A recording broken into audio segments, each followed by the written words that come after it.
Hey YouTube, this is a Hackintosh Build video, so there's no point in me dawdling around, so let's just get straight into it.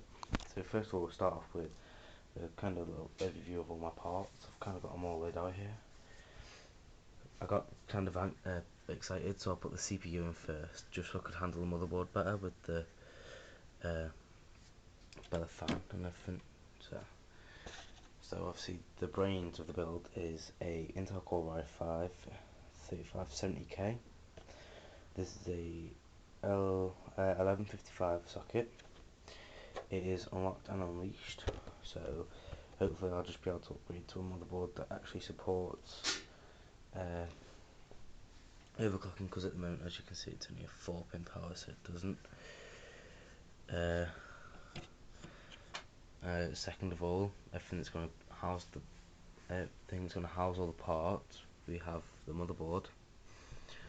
As you can see, we've got two PCI. This is a 16x slot. This is an 8x slot, the 3rd gen, with the 3rd gen i5s, i7s and i3s.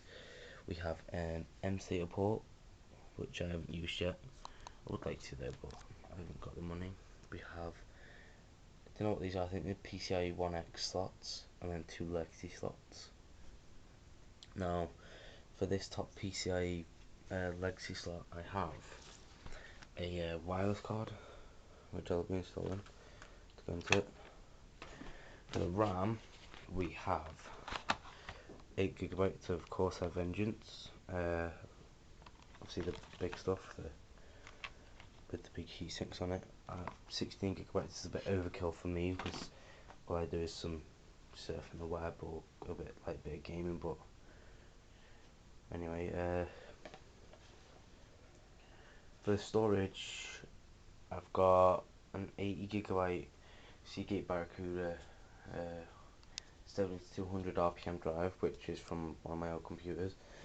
And then for mass storage, I have a Western Digital 2TB 6GB per second storage drive. For the power supply, I have a OCC Mod Extreme Power Pro power supply, 600 watt. Yeah, just a cheaper power supply. Upgrades in the future, you know. For the graphics card, this graphics card weighs a bomb. I've got NVIDIA GeForce GTX 560 Ti Twin Frozen Edition from MSI. This is the 1GB model, the overclocked edition. I've heard nothing but good reviews from this card, so hopefully it's a good card. And I bought a ACAS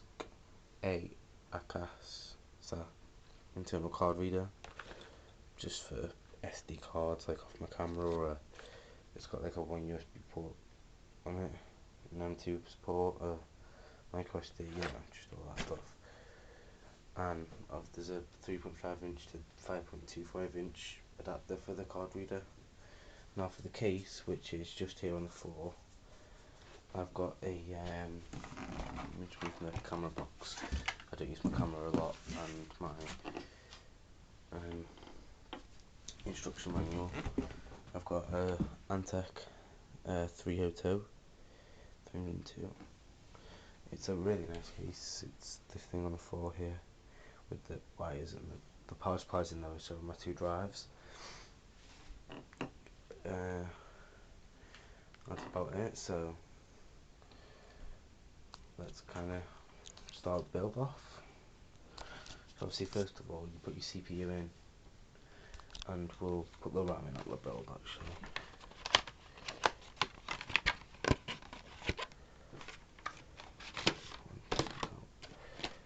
Sorry, I've got kind of got this with one hand, so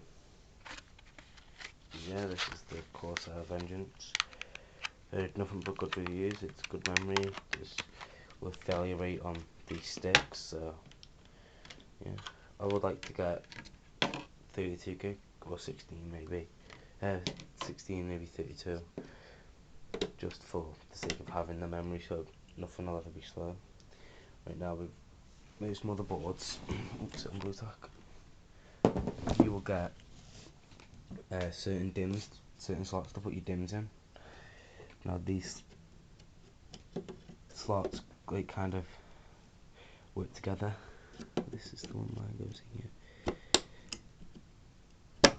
That's the one. And just makes the memory faster, really. That's the only way to explain it. So mine are the two white ones on this board, which is kind of cool because my memory DIMMs are blue, so it's white and it's blue. Now it's a shame that Corsair don't do blue memory DIMM, white memory DIMMs, otherwise I'd get two white memory DIMMs and put them into there. Now as for the motherboard choice, I thought I picked quite a good motherboard. It wasn't a very cheap motherboard. It wasn't a very good motherboard, or that expensive or anything. It was only £70, I think it was. So the motherboards come. This is not an expensive one, but as you can see, the DIMMs are in now, and they do look really, really nice on this board. I hope to upgrade to the Z77 UD3 UDS HX or something like that. It is. It's a really, really nice board with loads of features on it. Yeah, this board does have lots of ports on the back. It's got two USB 2.0, a PS2 port, a VGA DVI, HDMI, two USB 3.0, and two USB 2.0 gigabit Ethernet, and 3.1 surround sound. So that's not too bad for port. I've only had the board up for like 5 minutes and it's dusty already. Alright then, so obviously next thing is installing the board and the case. And as you can see, I've installed my power supply. My only problem was this 4-pin connector. Let me get my light on it.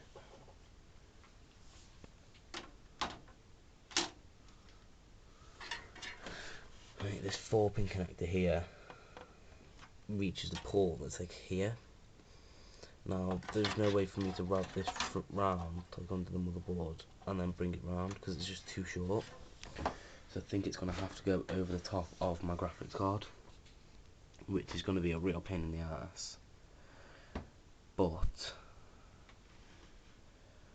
may work.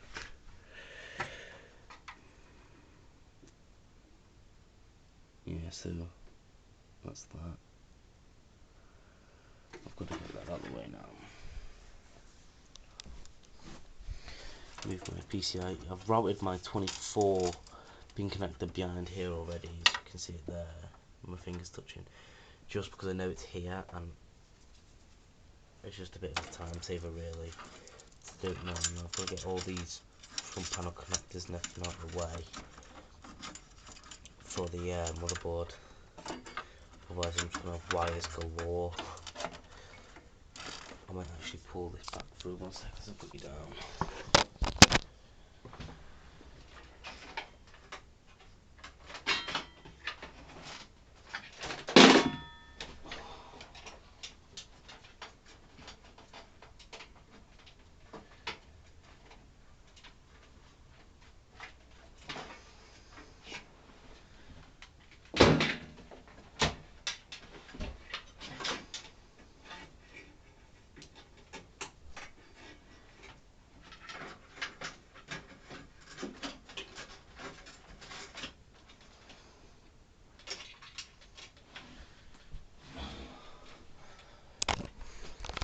Sorry about that, back now.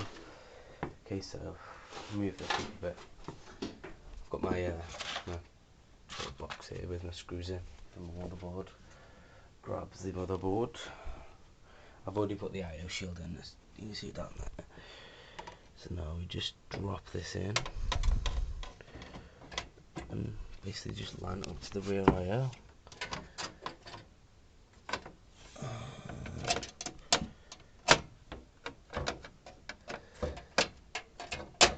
There we go, that's all lined up. There. Now, the great thing about the screwdriver is it is magnetic, so all I have to do is just plop a screw on the end and look for a hole and start screwing.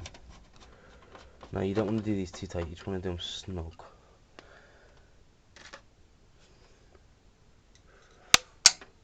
Oh no, I lost that screw. No, need it. Come back. Screw. Screw. Screw. No, please tell me under the board. Under the case, sorry. Oh, this is not good. Yes. Oh, I found it. No, come on. Come on. Dropped it again.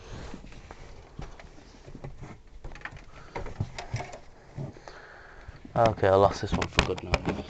Sorry, I'm going to have to put you down again. Oh, dropped this.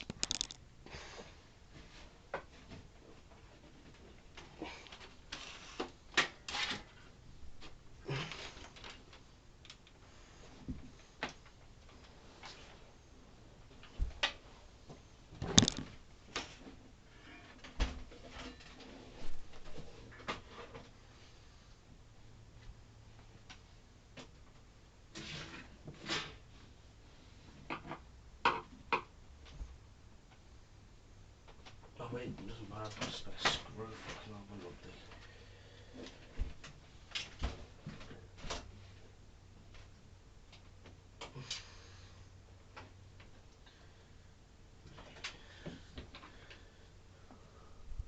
Sorry about that, guys.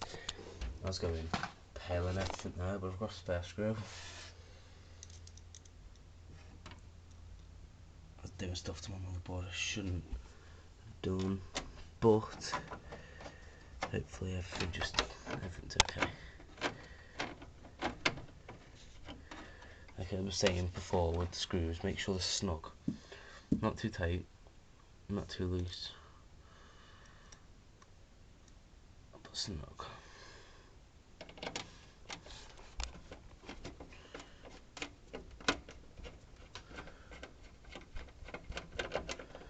I know the lighting's very, very, very poor.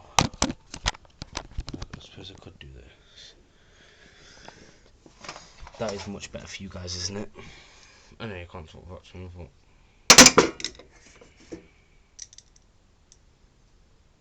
so clumsy it's unreal.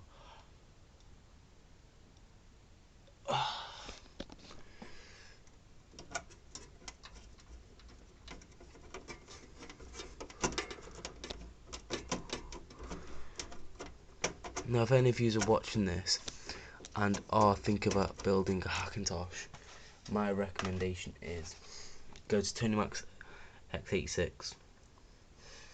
Oh, fuck.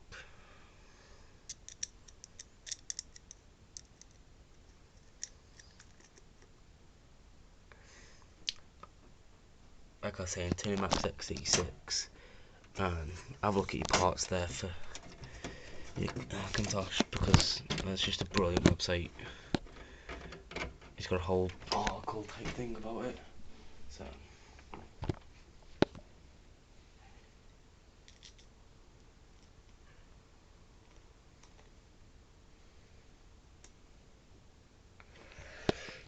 now the great thing about this motherboard that I picked is it's UFI, so the power management is great. I'm sorry about the vibrating on this. Sorry about the vibrating then. Text message. Oh, I've got a low battery. Should come back on in a few seconds. Now, if I'm not mistaken, that is all. Wait, 3, 2, 1. That is all of the screws. Now, that problem I was going on about before with the 4-pin, as you can see, it's like in a very awkward position. Now,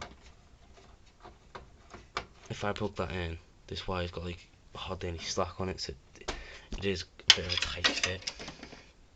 So I am panicking about that a little bit, but I think it should be alright.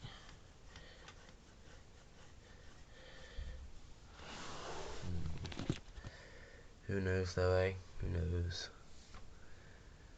What shall I do next? The mind boggles. I think, yeah, me think. I'm gonna go for the wireless card. Let's do the wireless card. Wireless cards are always fun.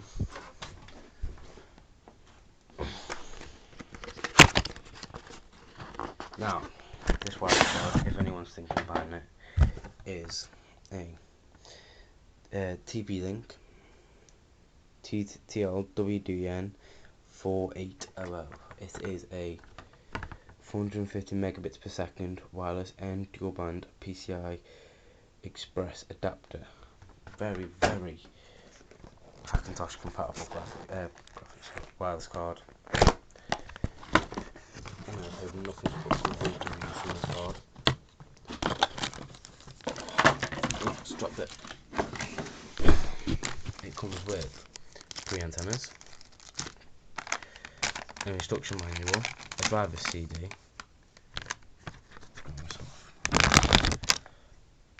and a instruction manual, driver's CD, and that's it. That's all it comes with. The installation of that was very simple. It was just a drop-in. Actually, we might as well do the fan headers now. So as you can see here, we've got a 3-pin fan header, which is just going to drop into the 3 pins on this board. We've got the CPU fan installed, but it's not in the CPU fan slot, only because if I try and get this fan here into this other fan slot, it fits, as it never used to. Makes me out to be a prick to you guys, I swear. Let's see. Never used to fit, I'm not going to lie to you or anything. Okay, so let's get one of these screws. Okay, I'll grab them through.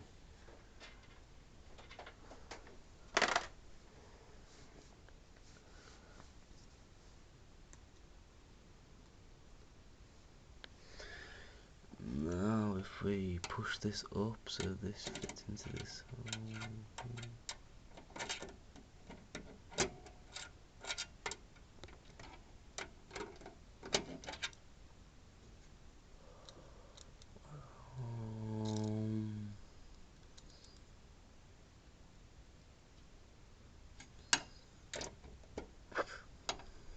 There we go.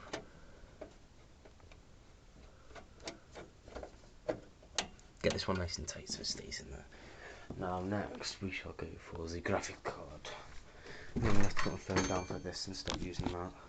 But my iPod's about to fall, so always a bonus. Oh, I forgot what it's called now. Photo frame thing. It's like a virtual photo frame thing. So I've already got the 2 PCI Express power cables this graphics card requires, because it is a beef graphics card.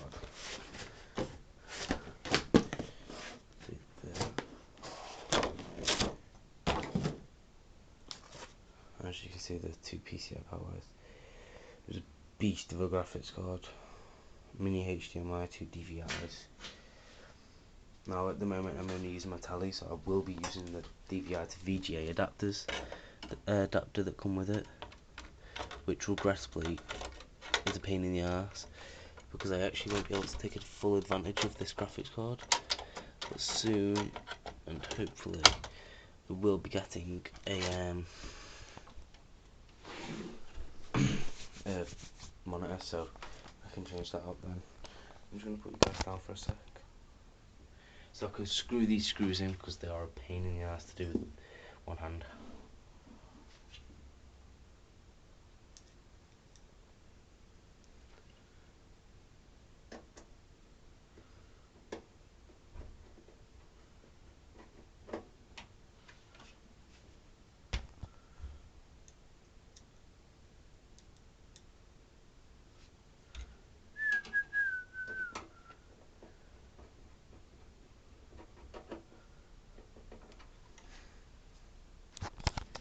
So that's the graphics card installed, and I'll be back in a minute once all my cable management's done.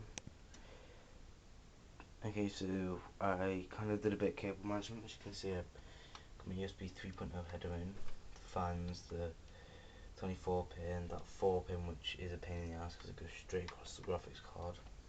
Front panel, I/O, all plugged in. You can see it down there. So yeah, I'll be back once I've got everything else plugged in and hooked up. It's just a little update. I found a 2.5-inch hard drive that I thought I'd install Windows on. I think it's 80 gigabytes. I think I ripped it out of an old PS3. I thought I'd install Windows 7 on that. So yeah, cable management's still the same in here. So I'll be back once I've got everything else sorted out. Oh, that was a very long cable management process. I know it's not too good. This is my first build, but see, power, I haven't quite got them plugged in yet. They go up here. Couldn't quite get the cable management sorted, so we've got everything installed. That wire running straight across the graphics card like it was before.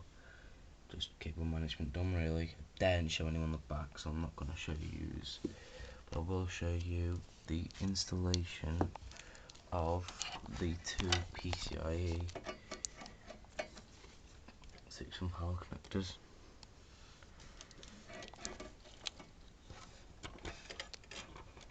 I don't know if you can see that. I'm going to light it down actually, so they get better lighting.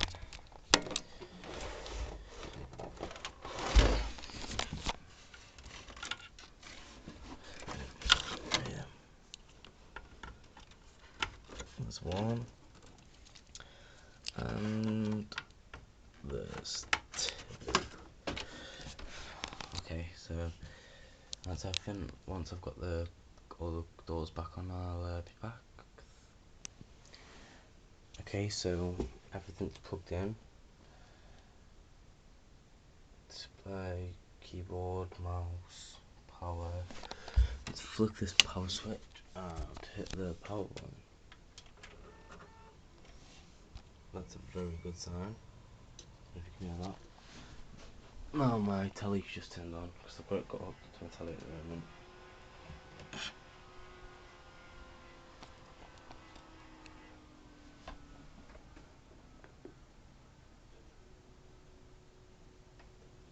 Oh, we have an Apple logo.